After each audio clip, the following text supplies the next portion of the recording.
तर नमस्कार पब्लिक. तर पुन्हा एकदा आपल्या नवीन व्हिडिओमध्ये तुमच्या सर्वांचं स्वागत आहे. तर आय होप तुम्ही सगळे चांगले असाल. तर तुम्हाला तर माहिती आहे, तर आपण आलतो गावामध्ये शूटसाठी. मग भावानो, आपला नाईटचा शूट ते केला आणि सकाळ सकाळी मीन पाहून निघालो बघा आपापल्या कामावर. मग आलो कॅम्पला आल्यानंतर आपण जिकुणा नाश्त्याचे डबे ते रेडी झालते.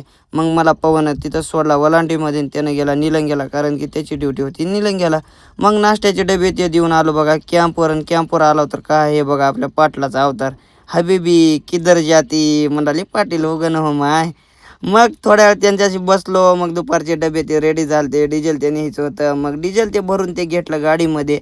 गाडीमध्ये डिझेल ते भरून घेतल्यानंतर दुपारचे डबे ते घेतले आणि घेतल्यानंतर आलो बघा थेट आपल्या साईडवर आल्यानंतर डिझेल ते कॅन ते खाली केला आणि कॅन ते खाली करून तिथं जेवण ते केलो, कारण की आपल्याला जायचं होतं इथल्या इथून आपल्याला लातूरला, कारण की ऑपरेटर साहेबाला सोडायचं होतं. तर चला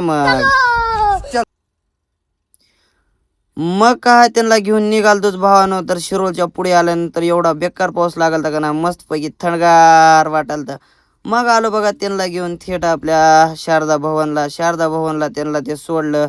तिथं थोडा वेळ थांबलो आणि तिथं थोडा वेळ थांबल्यानंतर थेट निघालो बघा आपल्या ओलांडीकडं, कारण की इथून तर काही न्यायचं नव्हतं आपल्याला. तर आपल्याला ऑर्डर आली ती थेट या म्हणून ओलांडीला. मग निघालो बघा भावानो. निघताना आपल्याला तेवढ्यातच बाबूरावचा फोन आलता की मी इथंच म्हणून ये इथं म्हणून. मग आलो कवाना केला थोड्या वेळ थांबल्यानंतर तेवढ्यातच बाबूराव ते आला, मित्र परिवार ते आला आपला. मग काय त्याने आपल्याला मस्तपैकी नेले. मस्तपैकी थंड ते पाजिल्यानंतर मग भावानं निघालो आपापल्या वलांडीकडे जाताना भावानं आलो बिबराळ फाट्याला आल्यानंतर थोड्या वेळ थांबलो, कारण की लेऊन लागाल तर चटका लागालता, कारण की पाऊस ते आलता त्याच्यामुळं. मग आलो कॅम्पवर आल्यानंतर डिझेल ते भरून घेतलं गाडीमध्ये, कारण की 2 दिवस झालं डिझेल भरायला नव्हतं मी, तसंच होतं. मग काय नाईटचे डबे ते घेऊन डिझेल ते भरून थेट निघालतो बघा.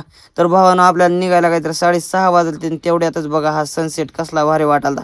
एवढं बघून नंबर एक वाटालता की एकच नंबर भावानं. मग आलो डबा घेऊन साईडवर आल्यानंतर इथं काय एकच ट्रॅक्टर ड्रायव्हर होता, त्याच्यामुळे तिथं थांबलो थोड्या वेळ, त्याला बोललो. अर्धा घंटा तिथंच थांबलो, आराम केलो. आणि तिथून आलो बघा कॅम्पवर आल्यानंतर मस्तपैकी जेवण ते केलं आणि जेवण ते करून काय थोड्या वेळ बाहेर फिरलो. तर भावांनो, तुम्हाला व्हिडिओ थोडा जरी आवडला असला तर लाईक शेअर सबस्क्राईब करायला विसरू नका. तर भेटूया नेक्स्ट व्हिडिओमध्ये. तर बाय बाय.